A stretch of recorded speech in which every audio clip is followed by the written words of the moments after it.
ओम शांति।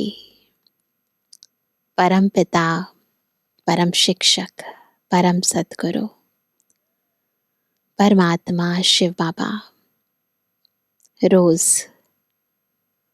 सुबह उठते ही पिता बनकर हमारी पालना शुरू कर देते हैं।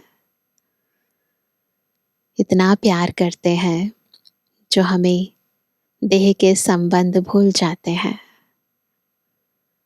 फिर शिक्षक बनकर हमें ज्ञान के ऐसे अमूल्य रत्न देते हैं जो एक जन्म नहीं अपितु जन्म जन्मांतर के लिए हमारी अविनाशी कमाई हो जाती है। और फिर सतगुरु बनकर वरदानों से ऐसी पालना करते हैं कि जीवन में कोई कठिनाई, कोई समस्या नहीं लगती है। अपितु वरदाता का वरदान हर चीज को सहज बना देता है। तो बाप, टीचर, सतगुरु अपना हाथ भी देते हैं, अपना साथ भी देते हैं और वरदानों भरा आशीर्वाद भी देते हैं। और बाबा के ये 3 रूप हम आत्माओं को इस देह और दुनिया से पार, परे ते परे बाबा का प्यारा बना देते हैं, दुनिया से न्यारा बना देते हैं। तो आज की मुरली बाबा के इन 3 स्वरूपों को कैसे हर पल महसूस करें, उस विधि को यथार्थ रीति बता रही है। तो आज है 1 मई 2024। बाबा के मधुर महावाक्य हैं, मीठे बच्चे तुम सिद्ध करके बताओ कि बेहद का बाप हमारा बाप भी है, शिक्षक भी है और सतगुरु भी है। वह सर्वव्यापी नहीं हो सकता। बाप सब जगह हो, टीचर सब जगह हो, गुरु सब जगह हो, पॉसिबल है? नहीं ना। तो जब वो पिता है, टीचर है, गुरु है, तो सर्वव्यापी नहीं है। तो ये क्लियर कट लॉजिकली समझाना है। प्रश्न है, इस समय दुनिया में अति दुख क्यों है? दुख का कारण सुनाओ। एक कारण हो तो सुनाए ना, बहुत कारण है दुख के। मेन कारण क्या है?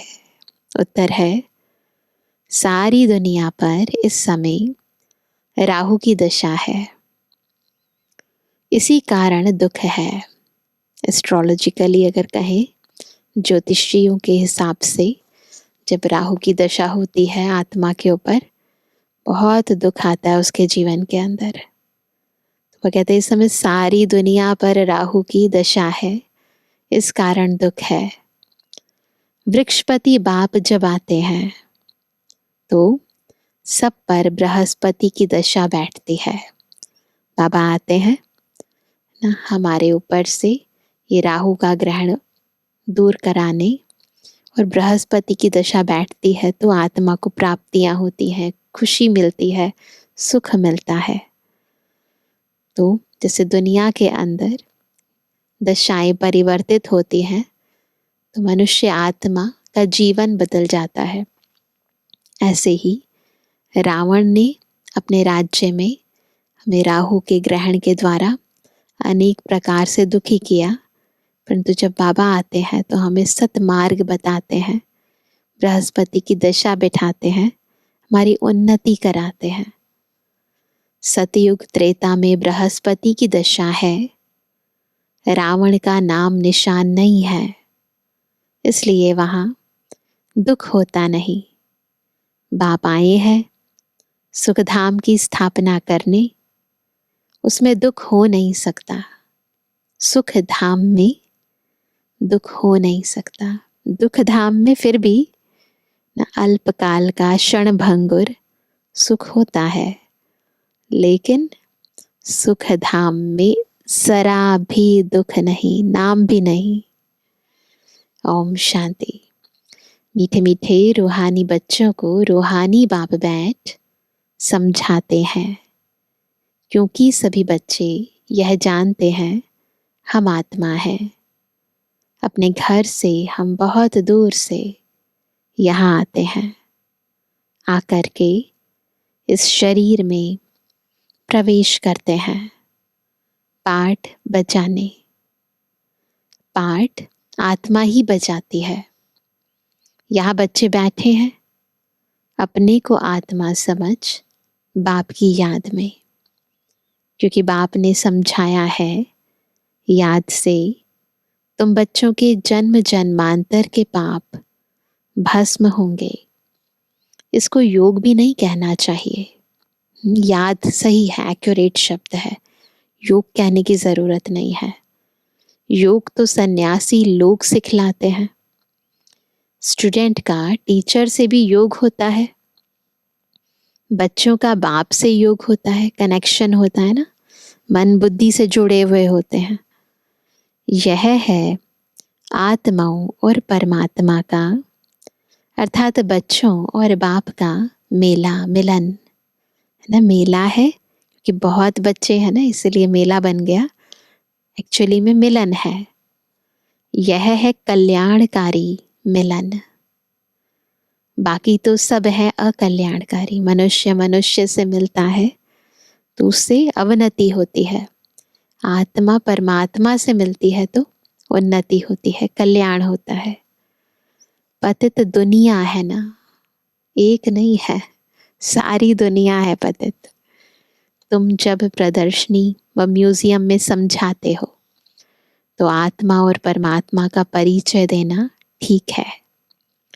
आत्माएं सब बच्चे हैं और वह है परम पिता, परम आत्मा जो परम धाम में रहते हैं।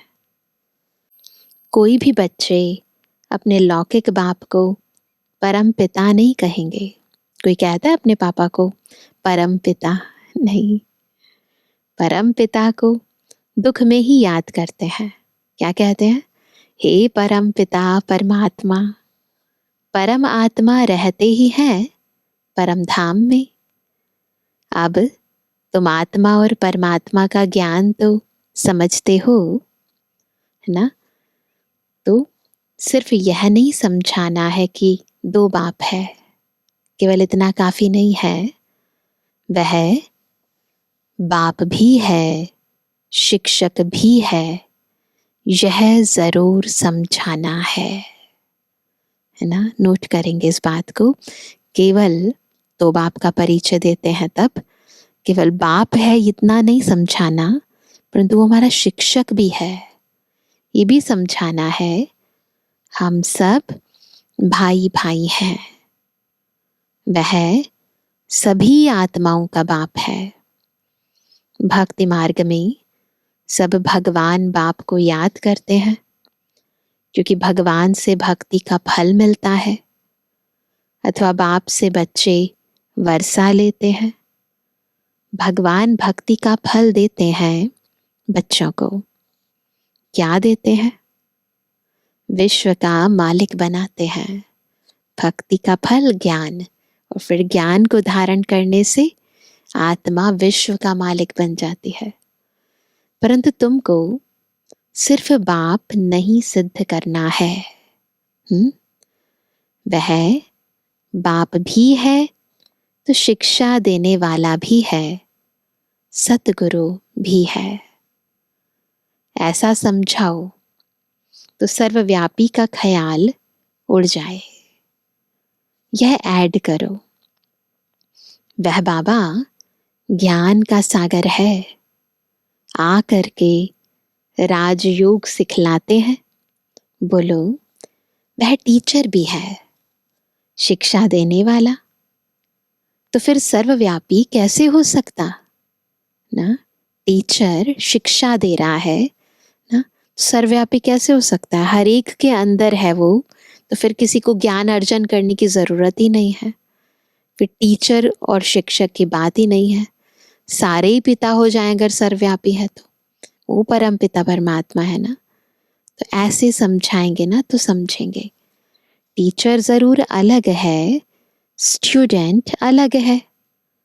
जैसे बाप अलग है, बच्चे अलग हैं। आत्माएं परमात्मा बाप को याद करती हैं, उनकी महिमा भी करती हैं। बाप ही मनुष्य सृष्टि का बीज रूप है। वह आ करके हमको मनुष्य सृष्टि के आदि मध्य अंत का ज्ञान सुनाते हैं। बीज है तो बीज में सारी सृष्टि का जो आदि हुआ, फिर मध्य हुआ, फिर अंत हुआ। जैसे बीज के अंदर सारे पेड़ का कैसा वो पौधा बनेगा, फिर वृक्ष बनेगा, फिर खत्म होगा, उसकी नॉलेज समाई होती है। वैसे बाबा को भी सब ज्ञान है।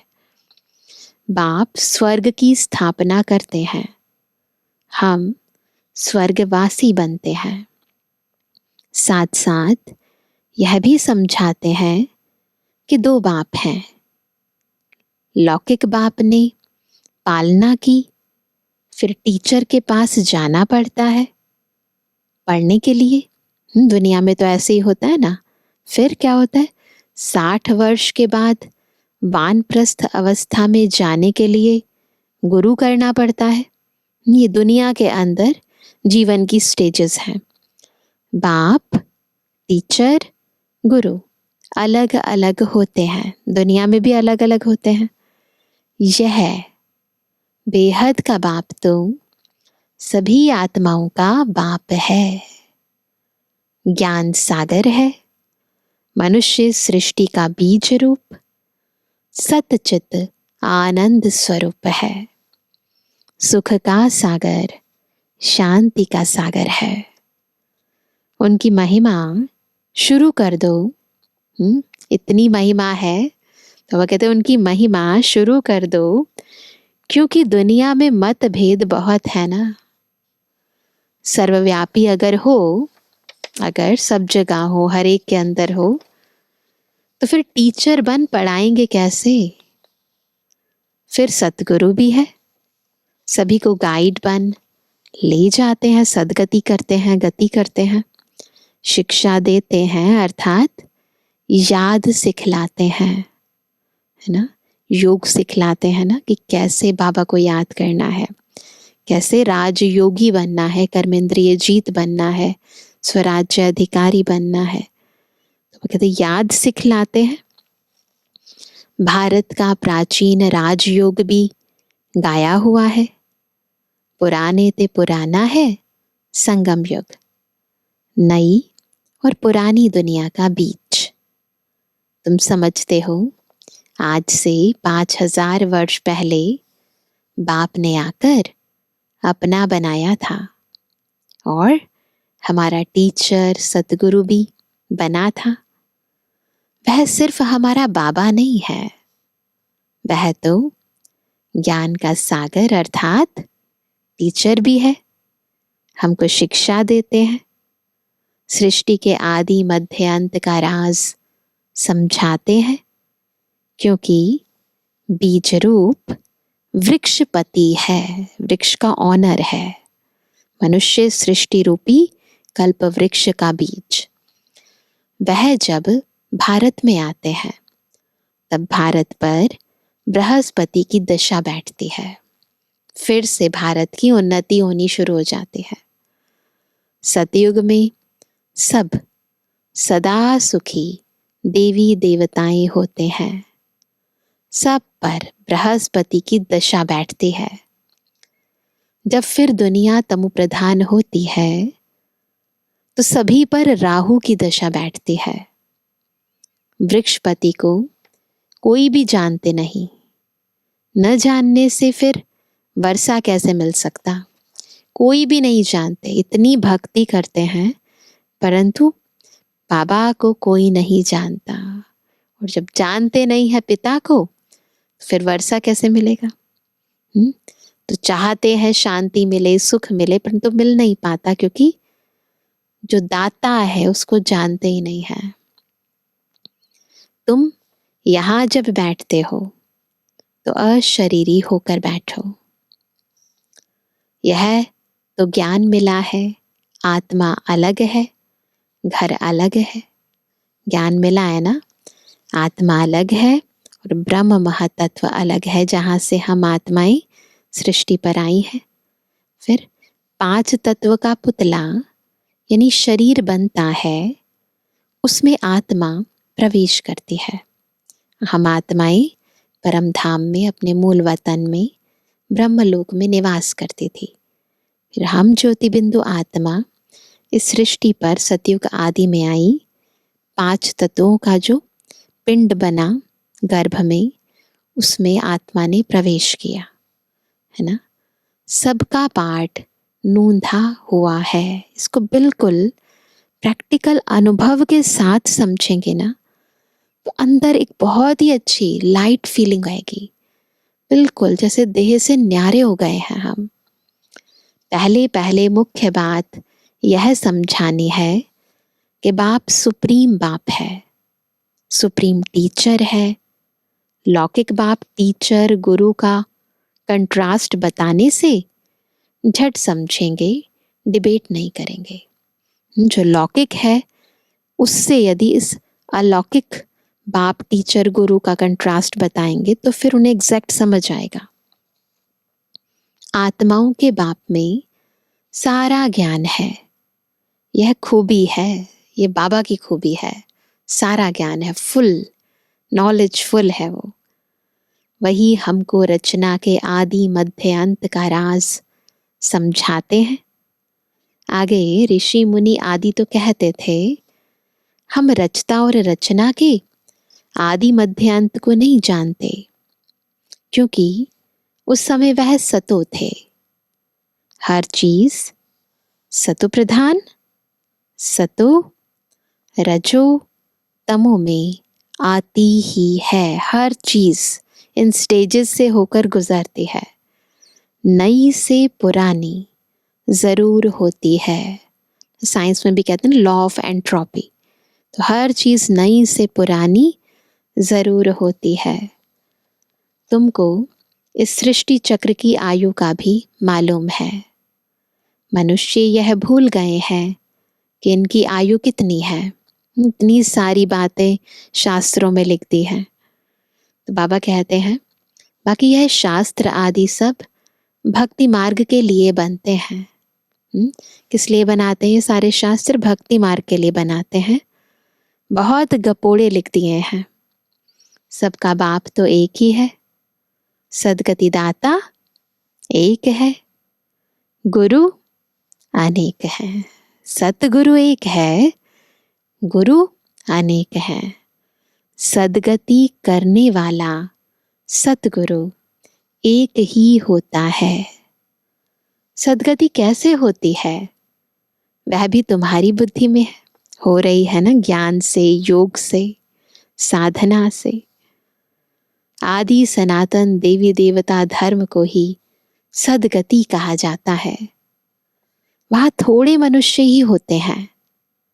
अभी तो कितने ढेर मनुष्य हैं।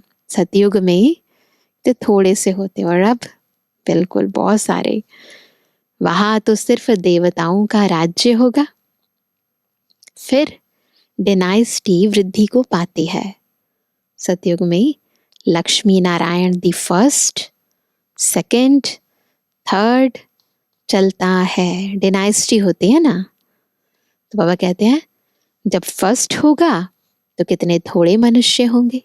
आदि में तो बहुत थोड़े होते हैं, बस 9 लाख। यह ख्यालात भी सिर्फ तुम्हारे चलते हैं।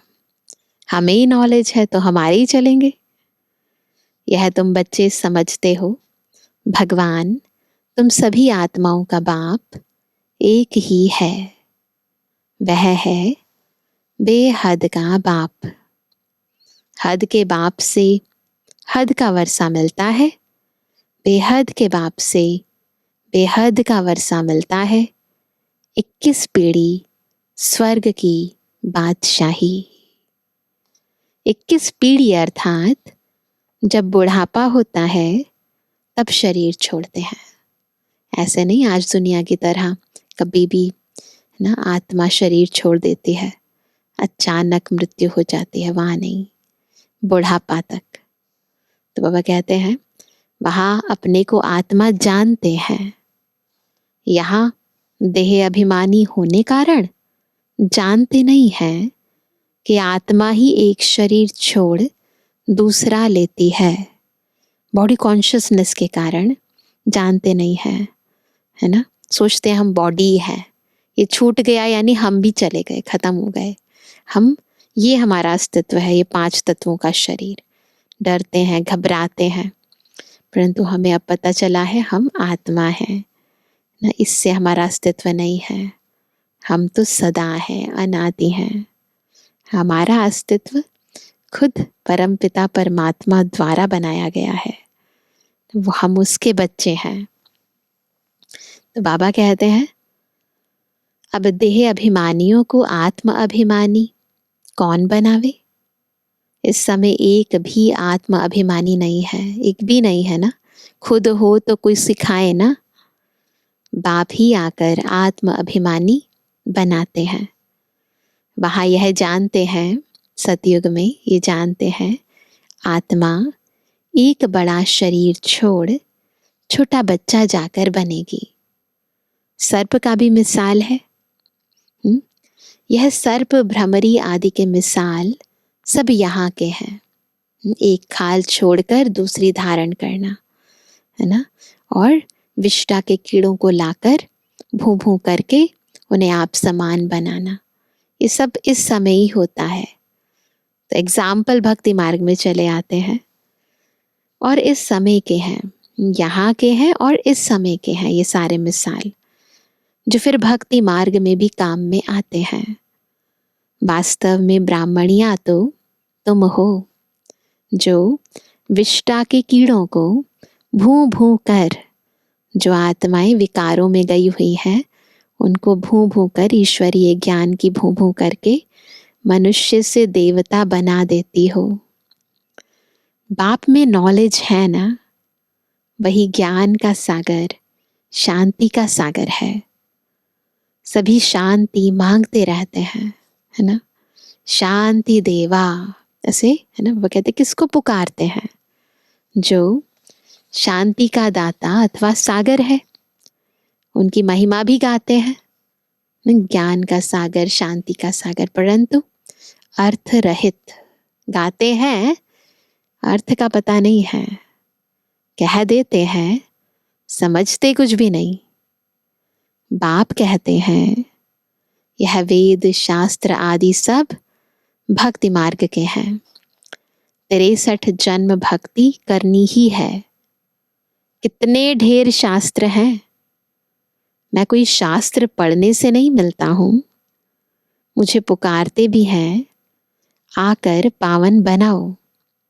यह है तमु प्रधान किचड़े की दुनिया, जो कोई काम की नहीं। कितना दुख है, दुख कहाँ से आया, कहाँ से आया इतना सारा दुख। बाप ने तो तुमको सुख दिया था। पूछ रहे हैं बाबा कि बाबा तो हम सबको सुख धाम का मालिक बनाकर गए, सुख दिया था इतना, फिर तुम सीढ़ी कैसे उतरे। गाया भी जाता है ज्ञान और भक्ति। ज्ञान बाप सुनाते हैं, भक्ति रावण सिखलाते हैं, फिर उसकी मत पर चलने लग जाते हैं और गिरते रहते हैं। देखने में न बाप आता न रावण आता, कुछ नजर आता है ना। बाबा ये दिखाई देता है से आंखों से नहीं दिखता, न रावण दिखाई देता है, न 5 विकार दिखाई देते हैं। दोनों को इन आंखों से नहीं देखा जाता, पर अनुभव होते हैं बहुत अच्छी तरह, है ना। आत्मा को समझा जाता है, हम आत्मा है तो आत्मा का बाप भी जरूर है। बाप फिर टीचर भी बनते हैं, और ऐसा कोई होता ही नहीं, ऐसा कोई बाप फिर टीचर भी बन जाए। अभी तुम 21 जन्म के लिए सदगति को पा लेते हो, फिर गुरु की दरकार ही नहीं रहती। गुरु किस लिए करते हैं, गति सदगति के लिए। अब सतयुग और त्रेता में तो सब सदगति में है, तो फिर गुरु की क्या जरूरत। बाप सबका बाप भी है तो शिक्षक भी है, पढ़ाने वाला। सबका सद्गति करने वाला सतगुरु सुप्रीम गुरु भी है। तीनों को तो सर्वव्यापी कह ना सके, बाप टीचर गुरु तीनों सर्वव्यापी हो जाएं, पॉसिबल ही नहीं है। वह तो सृष्टि के आदि मध्य अंत का राज बताते हैं। मनुष्य याद भी करते हैं, हे पतित पावन आओ, सर्व के सद्गति दाता आओ, सबके दुख हरो सुख दो। हे गॉड फादर, हे लिबरेटर, फिर हमारा गाइड भी बनो, ले चलने के लिए इस रावण राज्य से लिबरेट करो। रावण राज्य कोई लंका में नहीं है, जैसे भक्ति मार्ग में कह दिया है रावण लंका का राजा था। तो वह कहते ऐसा नहीं है, रावण राज्य कोई लंका में नहीं है। यह सारी धरनी जो है, संपूर्ण सृष्टि, सारी धरनी, उसमें इस समय रावण राज्य है, 5 विकारों का राज्य है। राम राज्य सिर्फ सतयुग में ही होता है। भक्ति मार्ग में मनुष्य कितना मूंझ गए हैं, बहुत कंफ्यूजन क्रिएट कर दिया है ना, इतनी सारी कहानियां ना, इतने सारे शास्त्र, कंफ्यूज हो गया इंसान। अभी तुमको श्रीमत मिल रही है श्रेष्ठ बनने के लिए। सतयुग में भारत श्रेष्ठाचारी था, पूज्य थे, अभी तक भी उन्हों को पूजते रहते हैं। भारत पर बृहस्पति की दशा थी तो सतयुग था। अभी राहु की दशा में देखो भारत का क्या हाल हो गया है। सब अनराइटियस बन पड़े हैं, अनराइटियस, कुछ भी ठीक नहीं है ना। बाप राइटियस बनाते हैं, सब चीजें राइट बना देते हैं, जो चीजें गलत हो गई हैं दोबारा से उसे ठीक कर देते हैं बाबा। रावण अनराइटियस बनाते हैं, कहते भी हैं राम राज्य चाहिए, तो रावण राज्य में है ना। अगर राम राज्य चाहिए तो इस समय फिर डेफिनेटली रावण राज्य में हो, नरकवासी है। रावण राज्य को नरक कहा जाता है। स्वर्ग और नरक आधा आधा है, स्वर्ग आधा कल्प नरक। यह भी तुम बच्चे ही जानते हो, राम राज्य किसको और रावण राज्य किसको कहा जाता है, क्योंकि हम ही राम राज्य में थे, इसलिए ये कंट्रास्ट हमें ही पता है, बाकी दुनिया वालों को नहीं पता है। तो बाबा कहते हैं तो पहले पहले यह निश्चय बुद्धि बनाना है, वह हमारा बाप है, हम सब आत्माएं ब्रदर्स हैं। बाप से सबको वर्षा मिलने का हक है, ये निश्चय सबको बिठा दो। मिला था बाप ने राजयोग सिखलाकर सुखधाम का मालिक बनाया था, बाकी सब चले गए शांति धाम। बाबा ने हमें सुखधाम का मालिक बनाया, तो जो सुखधाम में गए वो तो ठीक, परंतु बाकी सारी आत्माएं शांति धाम। यह भी बच्चे जानते हैं वृक्ष पति है चैतन्य, इस मनुष्य सृष्टि का जो पति है, इस कल्प वृक्ष का जो बीज है, जो पति है, वो चैतन्य है ना। इसीलिए बता सकते हैं, बोल सकते हैं, अनुभव करा सकते हैं, है ना, शक्तियां प्रदान कर सकते हैं प्रैक्टिकली। यह भी बच्चे जानते हैं वृक्षपति है चैतन्य, सत्य चित्त आनंद स्वरूप है। सत्य भी है, चैतन्य भी है, आनंद स्वरूप भी है। आत्मा सत्य भी है, चैतन्य भी है, बाप भी सत्य है, चैतन्य है, वृक्षपति है। यह उल्टा झाड़ है ना।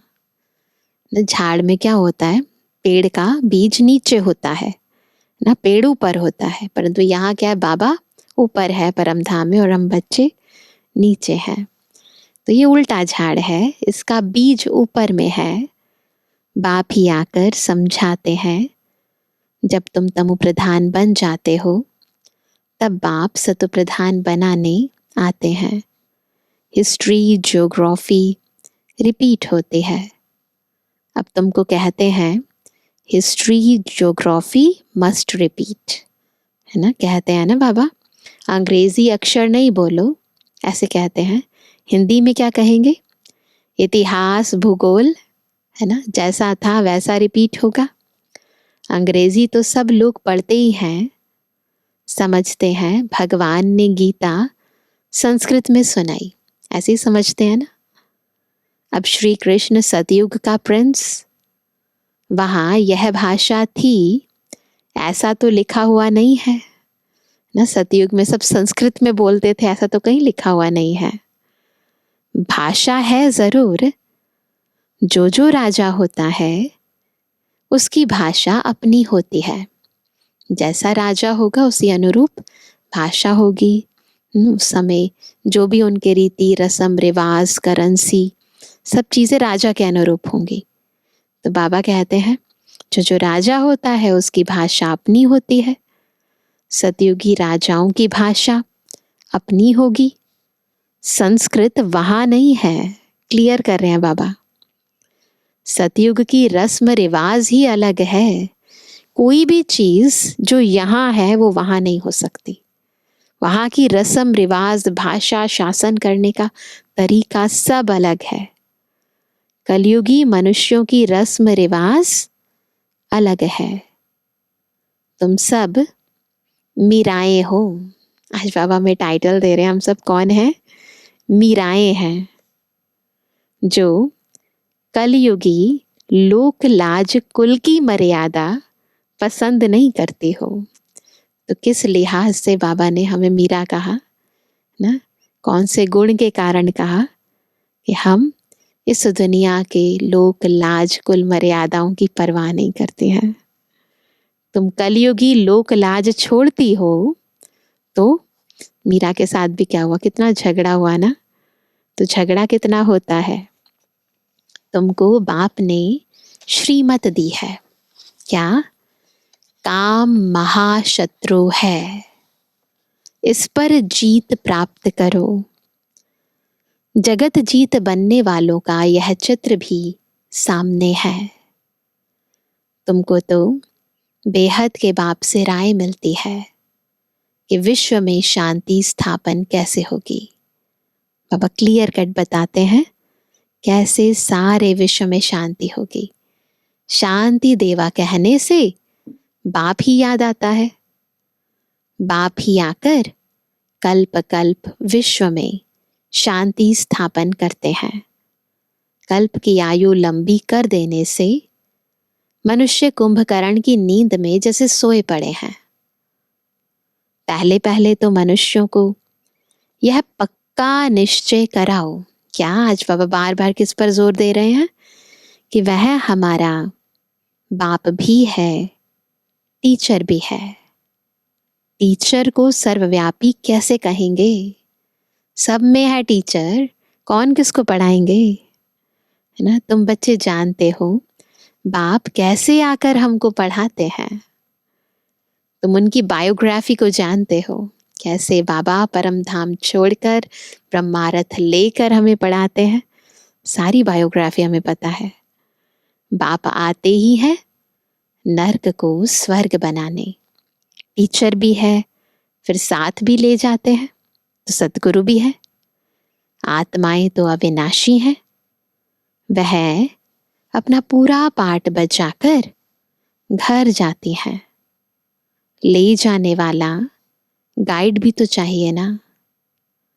दुख सेलिब्रेट करते हैं, फिर गाइड बन सबको ले जाते हैं। अच्छा मीठे मीठे के बेजवानी बच्चों पिटवानी बाप दादा का दिल जान सको प्रेम से नंबरवार प्रसाद अंसार याद का। रूहानी बच्चों की, रूहानी बाप दादा को गुड मॉर्निंग, नमस्ते नमस्ते नमस्ते। धारणा के लिए मुख्य सार पहला, कलयुगी लोकलाज कुल की मर्यादा छोड़ ईश्वरीय कुल की मर्यादाओं को धारण करना है। अशरीरी बाप जो सुनाते हैं वह अशरीरी होकर सुनने का अभ्यास करना है। पक्का अभ्यास करना है। मैं आत्मा सुनती हूँ अपने पिता परमात्मा से। दूसरा, बेहद का बाप भी है, टीचर भी है, सतगुरु भी है। यह कंट्रास्ट सभी को समझाना है। यह सिद्ध करना है कि बेहद का बाप सर्वव्यापी नहीं है। वरदान है, हद के नाज नखरों से निकल रूहानी नाज में रहने वाले प्रीत बुद्धि भव। कौन है प्रीत बुद्धि बच्चे? जो हद के नाज नखरों से निकल जाते हैं और रूहानी नाज में रहते हैं। तो हद के नाज नखरों से निकल रूहानी नाज में रहने वाले प्रीत बुद्धि भव। कई बच्चे हद के स्वभाव संस्कार के नाज नखरे बहुत करते हैं। जहां मेरा स्वभाव, मेरे संस्कार, यह शब्द आता है, मेरी आदत ऐसी है, मैं क्या करूं, से बोलते हैं ना। तो बाबा कहते हैं यह शब्द आता है, वहां ऐसे नाज नखरे शुरू हो जाते हैं। यह मेरा शब्द ही फेरे में लाता है, कंफ्यूज कर देता है। लेकिन जो बाप से भिन्न है वह मेरा है ही नहीं। मेरा स्वभाव बाप के स्वभाव से भिन्न हो नहीं सकता। इसलिए हद के नाज नखरे से निकल रूहानी नाज में रहो। क्या है रूहानी नाज? जो बाबा के संस्कार वो मेरे संस्कार, जो बाबा का स्वभाव वो मेरा स्वभाव। प्रीत बुद्धि बन मोहब्बत की प्रीत के नखरे भल करो। प्यार से भले बाबा से नाज नखरे करो, परंतु ये स्वभाव संस्कार के नाज नखरे नहीं करो।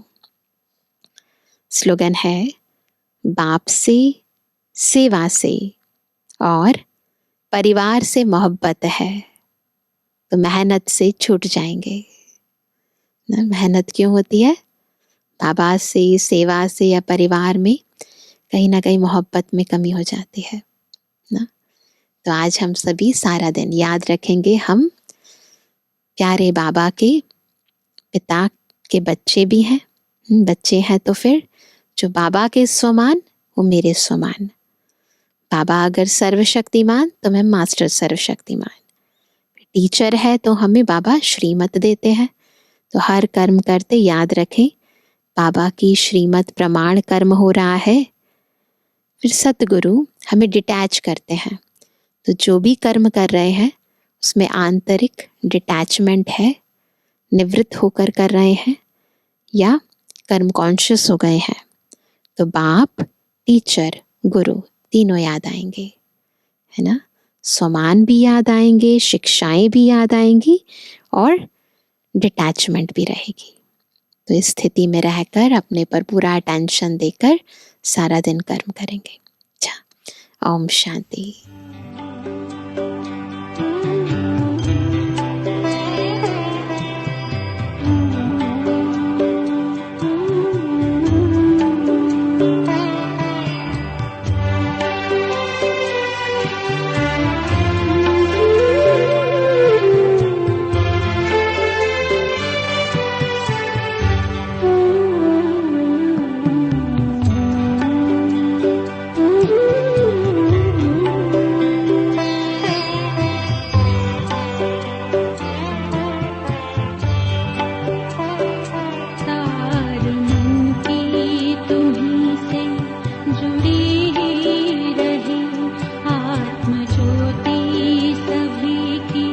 जगी रहे आरज़ू है